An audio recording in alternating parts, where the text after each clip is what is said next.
We live in interesting times. For the headlines.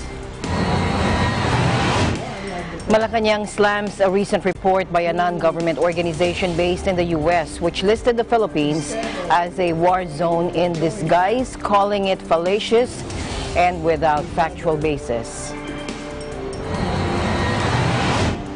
Colombia declares 3 days of mourning after a car bomb attack on a police cadet training academy kills 21 people and wounds 68 in Bogota, making it the worst such incident in the city in 16 years.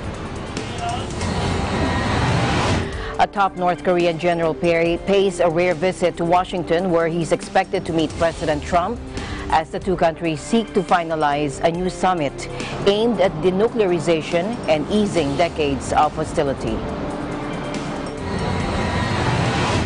And an enormous great white shark, believed to be one of the biggest on record, has been spotted off the coast of Hawaii by divers who took a swim with the predator.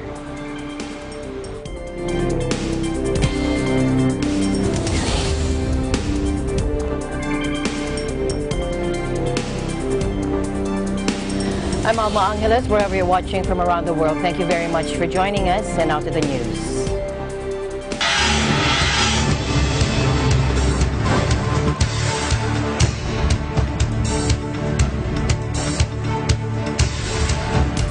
Malacanang slammed the recent report by a non-government organization based in the U.S. which listed the Philippines as a war zone in disguise, calling it fallacious and without factual basis. In a statement, presidential spokesperson Salvador Canelo said the report by the Armed Conflict Location Event Data Project, or AC-LED, titled Year in Review 2018 Report on Worldwide Political Violence and Protest, is remarkable in ignorance and bias, not having presented any proof that it has conducted factual investigation in the country as to the conditions obtaining. It is reasonable to believe that its conclusion is based on allegations made by groups that are hopelessly and blindly critical of the Duterte administration, he said. He also said President Duterte's high approval and trust ratings show the trust and confidence of the Filipinos on the administration. Panelo said, quote, "Our people recognize, feel, and embrace the visible change happening in our land. To ACLED, we say, as we have repeatedly conveyed to other foreign human rights organizations, we do not need lectures from inexpert foreign groups on how to run a nation." The ACLED listed the Philippines as one of the deadliest countries for civilians in 2018, alongside countries like Syria, Nigeria, Yemen, and Afghanistan. According to its website, ACLED is a disaggregated conflict collection analysis and crisis mapping project. Going mad. In other news, Colombia's government declared 3 days of mourning after at least 21 people died in a car bomb at a Bogota police cadet training academy, and 68 were wounded, the worst such incident in the city in 16 years. Authorities said they identified the bomber and that he had no known links to armed guerrilla groups. The Defense Ministry said the terrorist act was carried out using a vehicle packed with 80 kilograms of explosives. The bomber, who authorities confirmed was killed in the attack, struck at the General Francisco de Paula Santander Officer School in the south of Bogota during a promotion ceremony for cadets. No group has claimed responsibility, but Public Prosecutor Nestor Humberto Martinez named suspect Jose Aldemar Rojas Rodriguez as the, quote, material author of this abominable crime. Martinez said Rojas Rodriguez entered the school compound at 9:30 a.m. driving a gray 1993 Nissan Patrol truck. Es un ataque no solo contra la juventud, ni contra la fuerza pública, ni contra nuestros policías solamente. Es un ataque contra toda la sociedad. Este demencial acto terrorista no quedará impune. Los colombianos nunca nos hemos sometido al terrorismo. Siempre lo hemos derrotado. Esta no será la excepción. No nos doblegarán. Right-wing President Duque, who assumed power in August, has peddled a tough line against Marxist rebels and drug traffickers in the largest cocaine producer in the world. Él se comunicó directamente con nosotros. Él nos dijo que él estaba bien, que lo tenían en otra área distinta donde habían sucedido las cosas, pero que él se encontraba muy enfermo. Eso fue lo que él nos dijo. Entonces, pues nosotros a raíz de eso estamos aquí pendientes a ver si pues fuera posible que nos lo dejaran ver. Para ver, porque estoy cerquita, estoy como a unas 4 cuadras y el estruendo fue durísimo. Yo me asusté, estaba arreglando para irme para mi trabajo y voy a averiguar.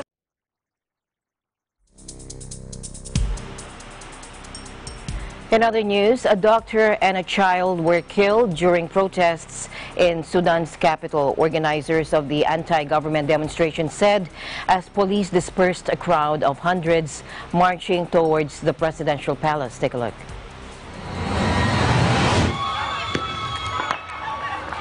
At least 26 people have died in protests that have rocked Sudan since they first erupted on December 19 after a government decision to raise the price of bread.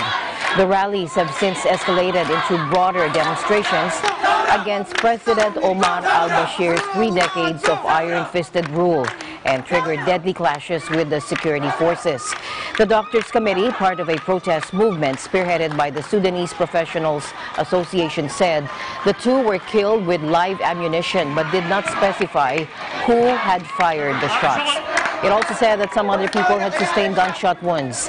President Omar al-Bashir has blamed the violence during the demonstrations on conspirators working against the interests of the country without identifying them.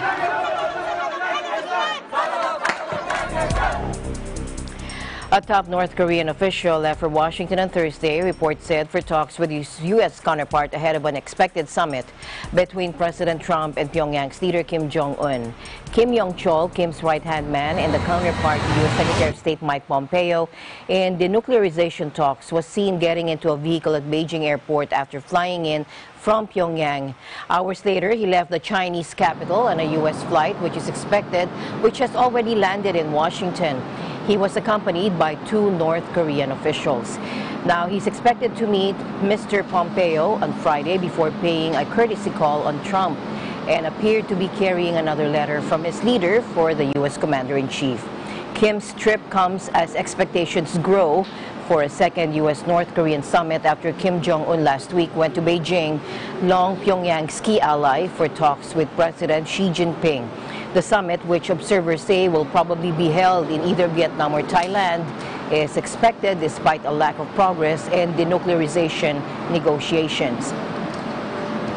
Pyongyang is seeking sanctions relief and rejects demands for what it calls its unilateral disarmament, while Washington insists that the punitive measures must stay in place until it gives up its nuclear arsenal.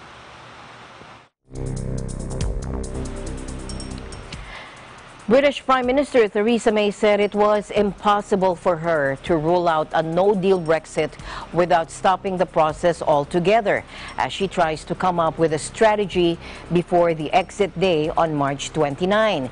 Now, Prime Minister May was responding to a letter from opposition Labour leader Jeremy Corbyn, asking her to exclude crashing out of the EU as a precondition for talks about Brexit compromise proposals. The Prime Minister said she was disappointed that Corbyn had not taken up her offer for a meeting to discuss a way forward after her divorce deal with the EU was rejected by Parliament this week. Let's take a listen. It's time for us to come together, put the national interest first, and deliver on the referendum. But the deal which I have worked to agree with the European Union was rejected by MPs, and by a large margin. I believe it is my duty to deliver on the British people's instruction to leave the European Union, and I intend to do so. So now MPs have made clear what they don't want. We must all work constructively together to set out what Parliament does want. I am disappointed that the leader of the Labour Party has not so far chosen to take part, but our door remains open. She seems to be prepared to send the country hurtling towards a cliff edge. To get a deal that can command a majority in Parliament, Theresa May has to ditch the red lines and get serious about proposals for the future. It's clear that her EU deal is now finished. There can be no question of tweaks or sweeteners from Brussels to bring it back to life. The deal that she brought back, all the 500+ pages of it, is quite clearly a dead deal. Last night's offer of talks with party leaders turned out to be simply a stunt, not a serious attempt to engage with a new reality that is needed. But the starting point for any talks about Brexit must be that the threat of a disastrous no-deal outcome is ruled out, taken off the table, and we can talk about the future of the plans that we will put forward and the future relationship with Europe. But take no deal off the table now, please, Prime Minister. If support for Labour's alternative is blocked for party advantage and the country is facing the potential disaster of no deal, our duty will then be to look at other options which we set out in our conference motion, including that of a public vote.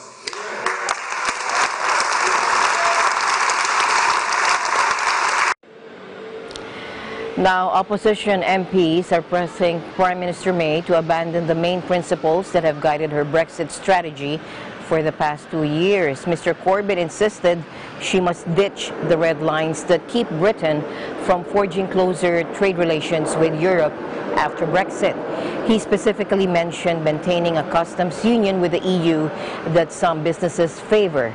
But Prime Minister May rejects it because it limits Britain's ability to strike its own trade deals. Following a speech by Jeremy Corbyn in the seaside town, residents of Hastings favored cooperation between parties on Brexit and voiced anger that the UK's departure from the EU hasn't already happened. Take a look. I think that all parties around the table seems to be the right thing. I think it probably should have been what happened 2 years back. It would be good to see that all the parties joining in the spirit of the thing and all are involved at the same time. They're saying we don't want a no deal. Fine, they don't want a no deal. So what they should do is get together and say, what do we want? What can we go put to the European Union? And not do it as a political thing. Do it as a parties getting together what's good for this country. Brexit is rubbish. We voted to be out and we're still here. It should be ended.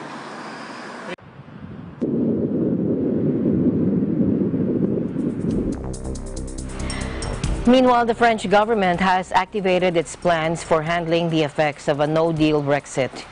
Speaking after a ministerial meeting called to discuss the British Parliament's rejection of the divorce deal negotiated with the EU, Prime Minister Edouard Philippe said, quote, "I have taken the decision to activate the plan for a no-deal Brexit.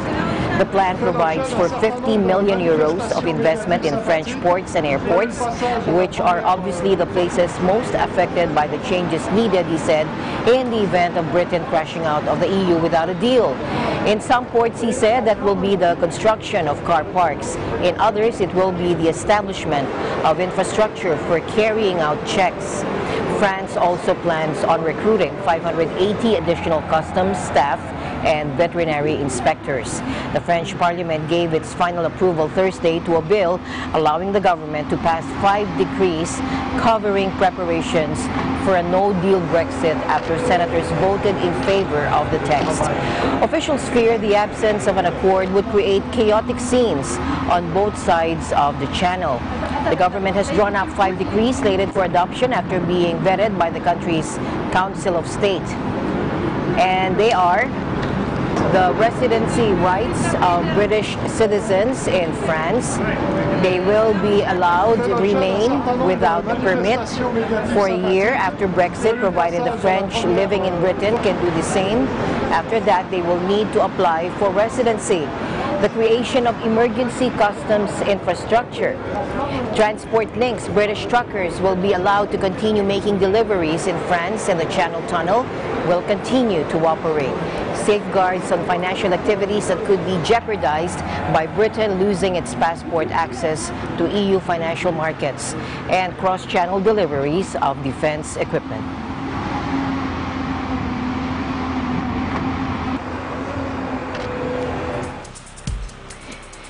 Going now to the U.S., President Trump forced the cancellation of a trip to Afghanistan by his Democratic opponent, Nancy Pelosi, and scrapped administration officials' travel to the Davos Forum as a government shutdown plunged Washington deeper into deadlock.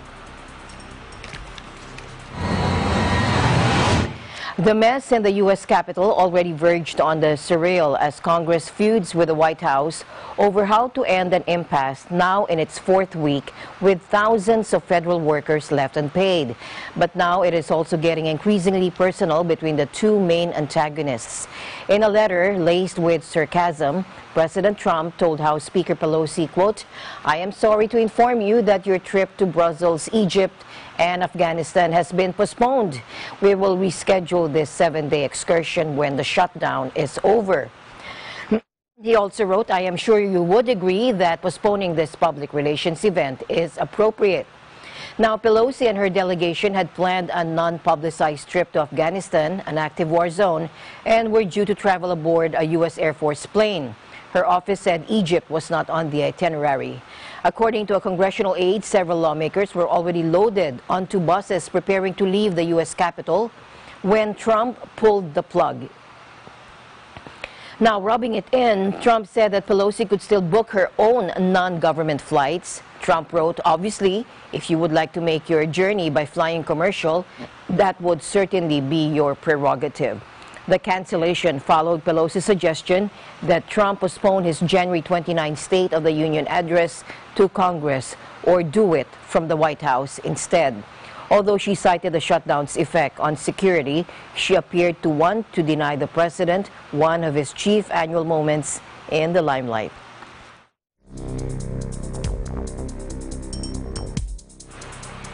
Now, Human Rights Watch hosts a local launch of their 2019 World Report in Johannesburg. The panel discussed various pertinent issues from around the African continent. Diwa Magvinga, the Southern African director, spoke extensively on the current protests and violence in Zimbabwe. Now, nationwide demonstrations erupted on Monday after President Emerson Mnangagwa announced that fuel prices were being doubled in a country suffering regular shortages of fuel, food, and medicine. Mnangagwa, who succeeded ousted authoritarian President Robert Mugabe in 2017, had promised a fresh start for Zimbabwe after decades of repression and economic decline. Trade unions had called the national strike on Monday, and the demonstrations took place in several cities with widespread rioting and looting. Security forces have since arrested about 600 suspects, including leading trade unionists and opposition figures, in a crackdown also decried by rights groups. Government has also again forced a total internet shutdown, according to a media group, after the days-long violent crackdown on people protesting dramatic fuel price increases. Since the protest began on Monday, people are shut down and shut in their homes. They are not going out. There is no public transport. Public schools are not functional. Shops remain closed. And people are running out of food. So that's the huge crisis now, that if the situation does not improve soon, then families will run out of food and would then have to go on the streets again. The shutting down of internet for 2 days, and now the continued censorship and shutting down of social media, that also is unprecedented. So we are in a situation which is much worse than even Mugabe did not shut down internet for 2 days. Even Mugabe did not have his police shoot people in broad daylight, and there is no accountability. This current regime led by President Mnangagwa has been talking positively, promising reforms, saying it is a new dispensation. But in reality, there hasn't been any improvements. The violence that we witnessed over the last 3 days, the shooting using live ammunition by the police of protesters, including reports that of a young man shot in the head in front of his family.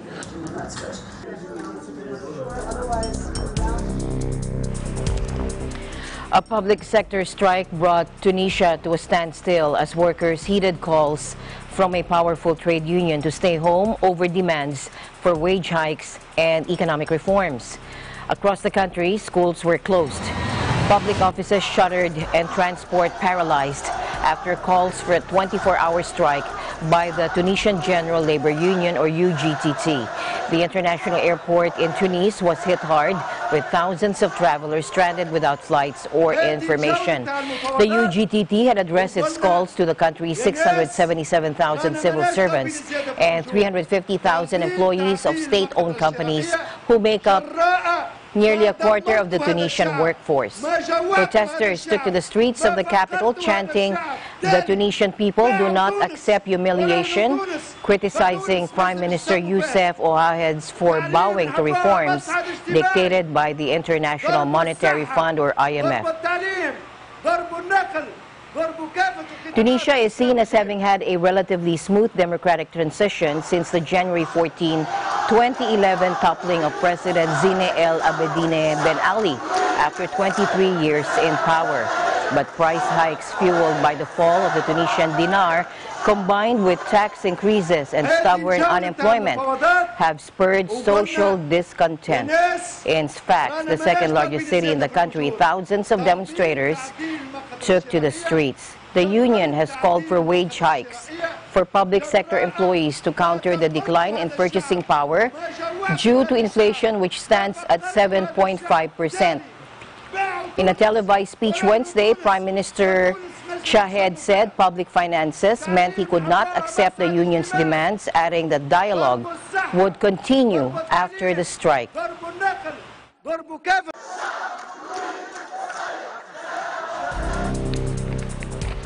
In other news, the search for a toddler who fell down a well in Spain in a tragedy that has gripped the country ran into problems as rescuers race against time to find the boy alive. Julen Roselio, who is 2 years old, fell down a very narrow shaft, more than 100 meters or 330 feet deep on Sunday while playing as his parents had lunch nearby in the town of Totalan near Malaga. Rescuers are for now unable to get where they believe the child is as a layer of earth, sand, and stones believed to have been dragged down by Julen when he fell have blocked the well. The toddler is believed to be underneath, and the discovery of several strands of his hair by rescuers appears to confirm that theory. But no one knows if Julen is still alive. There was ventilation in at least the upper half of the well. Beyond the blockage there may be some or not, according to authorities. Ya hemos referido desde el primer momento que esta es una tarea compleja desde el punto de vista técnico donde las haya. Probablemente no haya ninguna más compleja que esta hasta el momento. Por eso es importante que visualicemos en este momento y en el día de hoy con la fortaleza de las tres administraciones que trabajamos conjuntamente y de cómo todo un sector privado se nos ha sumado para prestar ayuda, para apoyarnos, para asesorarnos. Rescuers are digging 2 tunnels, one parallel to the well and another at an angle further underground, aiming to reach Julen. But the work is complicated by the state of the soil.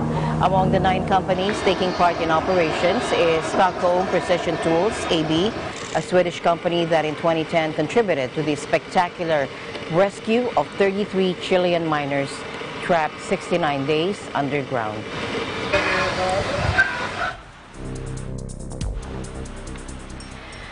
Queen Elizabeth's 97-year-old husband, Prince Philip, emerged shocked and shaken but unhurt from a car crash that flipped his Land Rover on its side and stirred up a UK debate on Friday about old age and driving.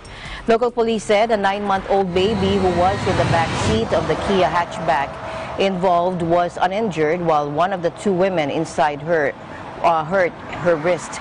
Images published by UK media show a dark Land Rover standing on its side by the curb driver's side down, its windscreen smashed, glass and metal debris scattered across a road running by a leafy park. Philip and the other driver were given breath tests, which is standard police procedure. No alcohol was detected. The accident created banner headlines in most British papers, which cover the royals' every move and a robust media debate about the wisdom of driving at Philip's age. My legs, the Sun tabloid splashed on its front page. Reportedly, the phrase Prince Philip yelled as he was pulled back from the wreckage. The accident stirred up what the Sun newspaper described as Britain's age-old debate about whether and when the elderly should give up driving. In Britain, licenses expire when a person turns 70 and are renewed through a simple self-assessment test. Philip, known for his forthright manner and off-color jokes, formally retired from public life in 2017. Born a prince of Greece and Denmark, he married then Princess Elizabeth on November 20, 1947 at Westminster Abbey in London. On their golden wedding anniversary in 1997, she said of him, "He was quite simply been my strength and stay all these years."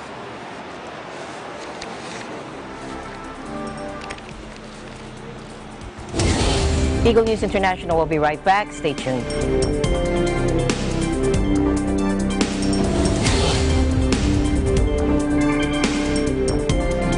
Alamin ang mga pinakahuling kaganapan sa loob at labas ng bansa. Agila Balita. Yun din ang mga sariwang pangyayari sa mga lalawigan.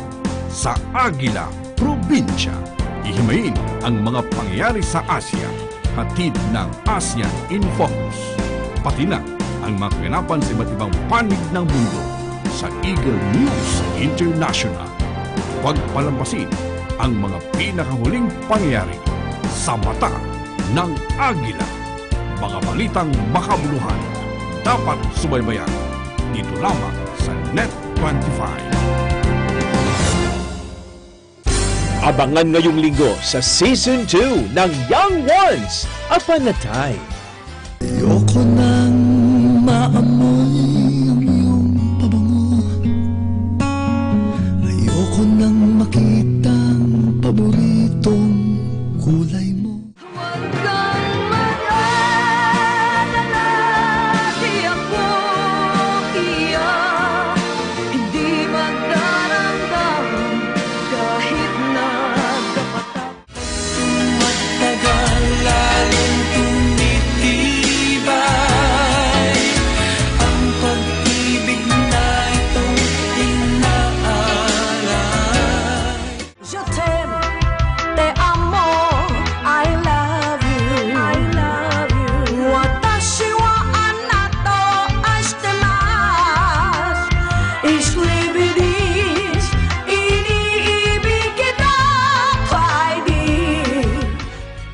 Abangan yan ngayong linggo sa Season 2 ng Young Ones, Upon a Time.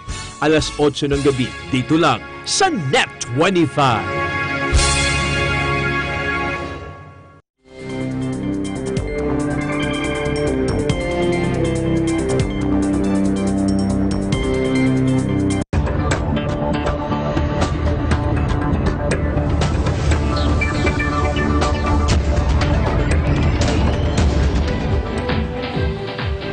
Welcome back. While it's too soon to gauge the economic damage from the U.S. government shutdown, the longer it continues, the worse it will be, according to the International Monetary Fund. The shutdown that has left 800,000 federal workers nationwide without pay is the longest on record and now in its fourth week. The longer the shutdown is in effect, the bigger impact it will have on the economy, IMF spokesman Jerry Rice told reporters. He said, "We encourage the U.S. authorities in both Congress and the executive branch to work together in a spirit of compromise to pass a funding bill that can reopen the federal offices." However, he said, it's still very early very early days in terms of making an economic assessment of the impact of the shutdown. The IMF is due to release a quarterly update of its world economic outlook on Monday, which will include a new estimate for U.S. GDP growth. Some economists project the shutdown could trim 0.1 point of U.S. GDP in the first quarter, and even the White House acknowledged that the impact will be worse than initially thought.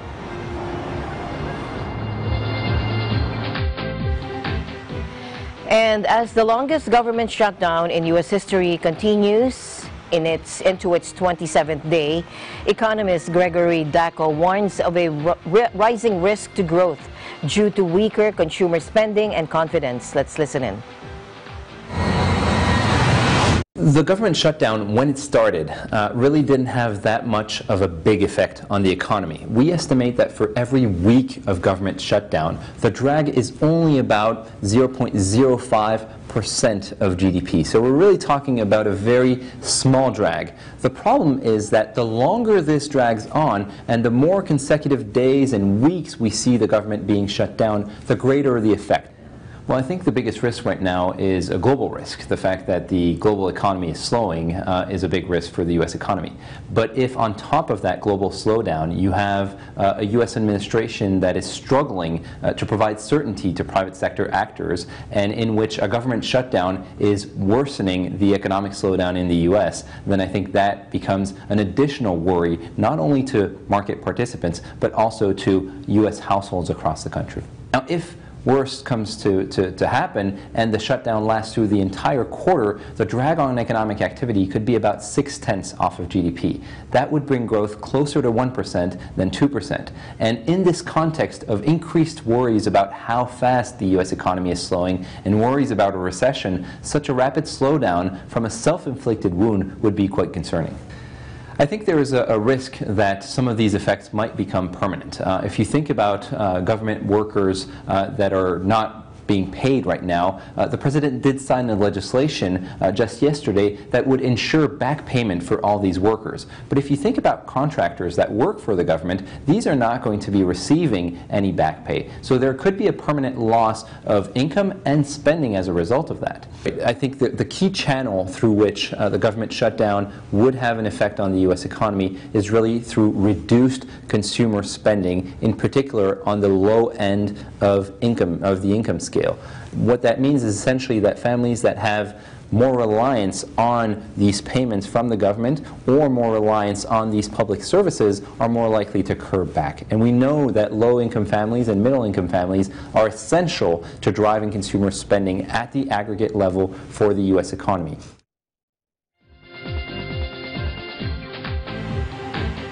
Now, 4 weeks into the U.S. government shutdown, cash-strapped federal workers are now tapping into their life savings. They're selling their possessions and turning to soup kitchens to make ends meet, ramping up pressure for leaders in Washington to strike a deal. Communities from Washington to Kodiak, Alaska are feeling increasing pain with the cutoff of paychecks to families snowballing to hit stores and businesses dependent on their spending. Volunteer groups are collecting food to hand out, towns are organizing job fairs, and banks and telecommunications firms have loosened rules on payments, all to cushion the hardship. In Washington, celebrated chef Jose Andres launched a Chefs for Feds program with a new food kitchen offering free meals to hard-hit workers on Pennsylvania Avenue, halfway between the White House and Congress. I'm here to get a free lunch today because it will help out a lot. I'm an essential worker, so I have to work with no pay. So this helps a lot today to eat for free. So I'm grateful. I think it's unfair and it's unfortunate that everyday working people, especially in myself with justice, caring for the community, making sure safety is in the community, we aren't getting our money to continue that, you know, and it's a lot of people that's upset about it. Yeah, I think it's very generous. It's calls some attention to the fact that a lot of people are being left out in the cold by a lot of selfish administrators and congressmen. So they should wake up and see how their actions are affecting people. Now, President Trump insists he won't agree to open the government until Congress agrees to his demand for a $5.7 billion or for $5.7 billion to build a border wall, which he argues is needed to prevent illegal immigration. Democrats have held firm, demanding that President Trump sign a budget bill with no funding for a wall.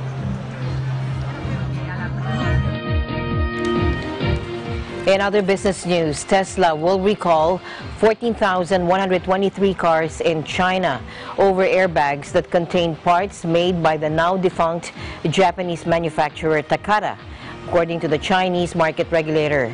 Tesla, which recently broke ground on a factory outside Shanghai, has said the move is part of an industry-wide global recall of parts made by Takata, which went bust in 2017 after its airbags were blamed for a number of deaths.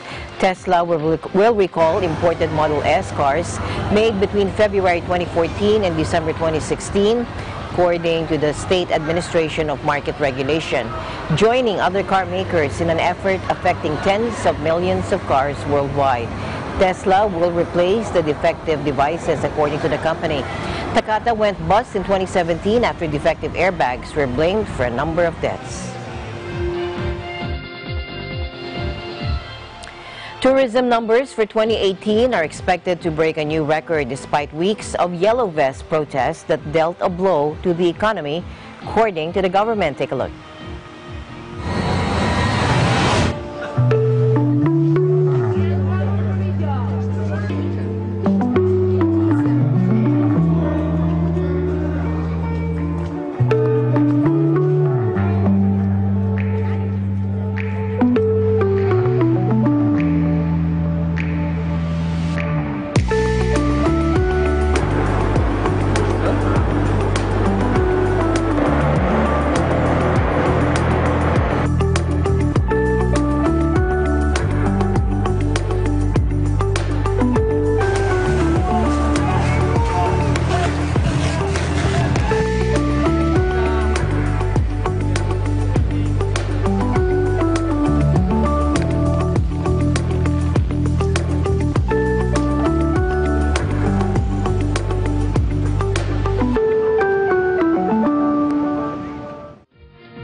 All right, to other news now. Wang Zhenjiang is 62 years old and is among a legion of senior citizens trying to make a name for themselves in China's massive social media scene, a world usually populated by the young. Take a look.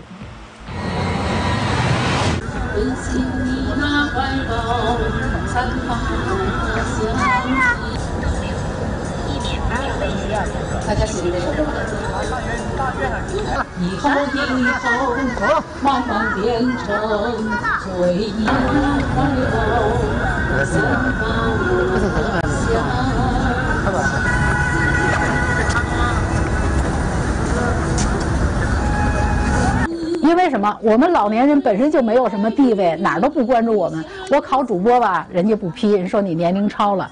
你说你唱歌那么好的吧，人不给你提供平台，好好给你提供这么一个平台了，那你干嘛不好好展示啊？对吧？你有才华不让别人知道，那干嘛埋没自己啊？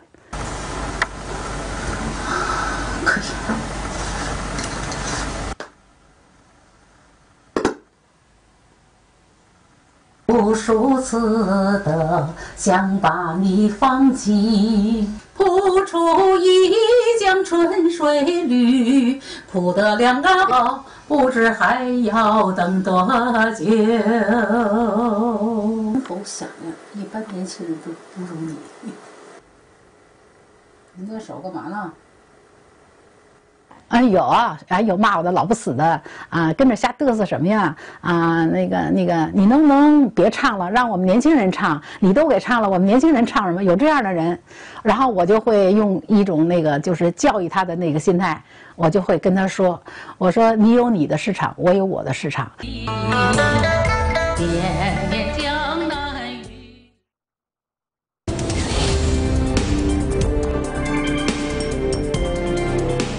And the news continues here on Eagle News International. We'll be right back. Stay tuned.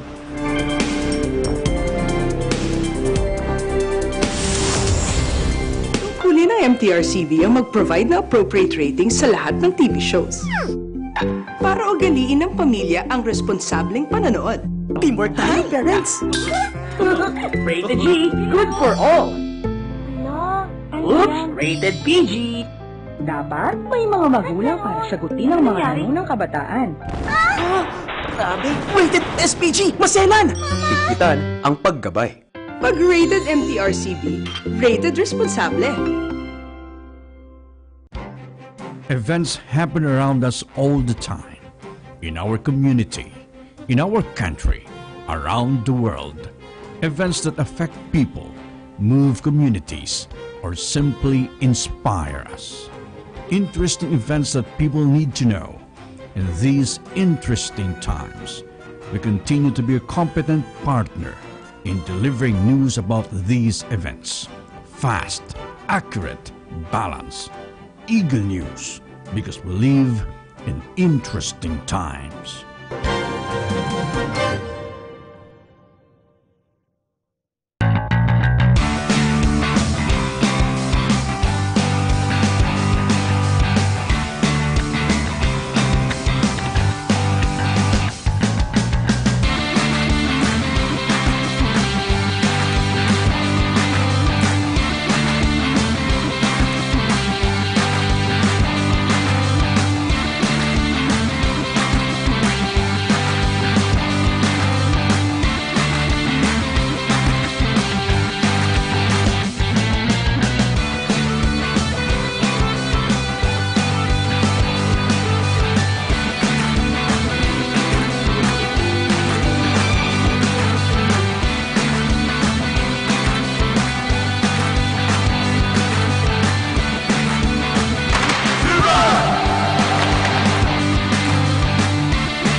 Temperatures at some regional sites in New South Wales have reached over 56 degrees Celsius, with one regional New South Wales town breaking the state record for the highest ever overnight temperature.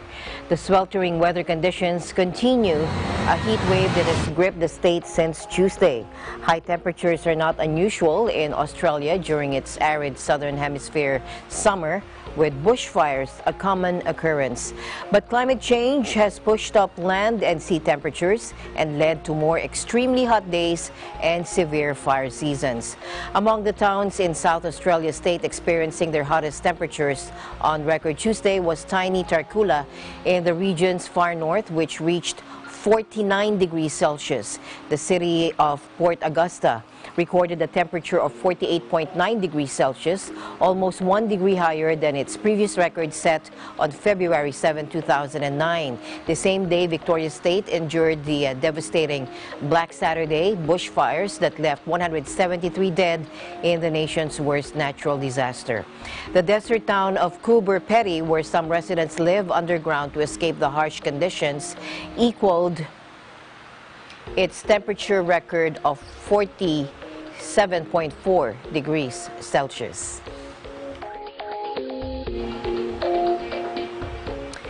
Sea lions eating frozen fish sickles, echidnas munching on frozen food treats, elephants enjoying a swim, and giraffes drinking cool water. These are some of the ways animals at a Sydney zoo are trying to keep cool amid a severe heat wave in Australia. Take a look.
And staying in Australia as it swelters in an extreme heat wave, a video of a woman in the state of Victoria pouring water into the mouth of a thirsty koala has melted hearts online. Take a look. Now, the vast continent has experienced intense heat over the past week. Local Chantel Laurie was at a camping ground near the Murray River in the southern state of Victoria on Friday when she saw this koala. It was 44 degrees Celsius, she said. Very, very hot day. I stopped because he looked as though he could use a drink of water. Now, Laurie posted on Facebook the footage of herself giving water to the furry marsupial who drank from the bottle before climbing back up the tree. The footage is reminiscent of another video of a koala, later nicknamed Sam, who drank from a bottle offered by a firefighter during deadly bushfires in Victoria back in 2009. Now, wildlife care organization Adelaide Koala Rescue advised the public to put out water for wildlife during this extreme weather conditions.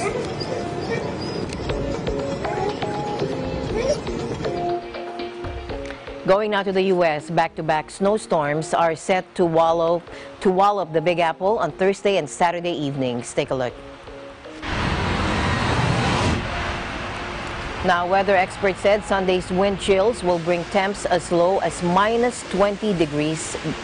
Meteorologists warned also that 1 to 3 inches of snow will blanket the city overnight Thursday U.S. time, making for a slippery Friday morning commute. And then Saturday night, the big storm will hit, according to AccuWeather meteorologist John Ferrick, that will produce a lot of heavy snow. Forecasters aren't sure how long the flakes will fall before turning to freezing rain Sunday. Depending on that, the city could get anywhere from 3 to 7 inches. Authorities said winds will be so brutal on Sunday night and into Monday that it will feel like between minus 17 and minus 20 degrees.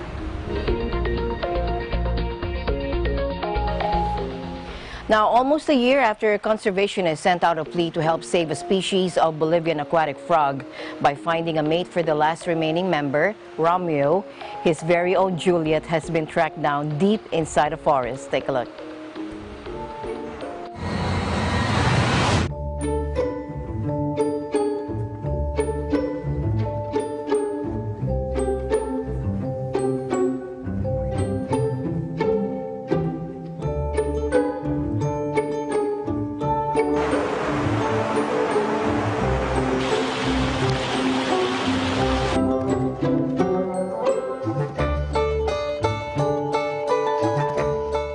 Mojada y meto mi mano al agua y empiezo a buscar y de pronto agarro una rana, levanto mi mano y no era un sapo.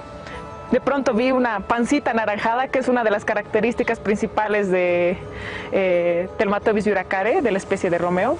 Entonces me fijé y empecé a gritar.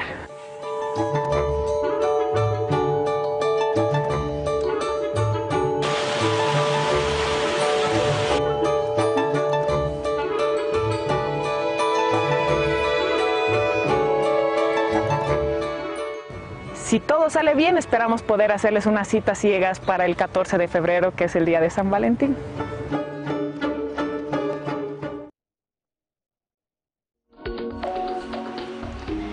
Now, an enormous great white shark believed to be one of the biggest on record has been spotted off the coast of Hawaii by divers who took a swim with the predator. Take a look. The 20-foot female shark, bearing similar markings as Deep Blue, the largest great white shark recorded, made its surprise appearance on Tuesday, joining other sharks feasting on a sperm whale carcass off Oahu. Ocean Ramsey, one of the divers, said the animal, believed to be at least 50 years old and weighing an estimated 2.5 tons, was shockingly wide and may be pregnant. Sightings of great white sharks are rare in Hawaii, where the water is too warm. Deep Blue, which has her own Twitter account and was the subject of a documentary several years ago, had previously been spotted around Guadalupe Island off Mexico.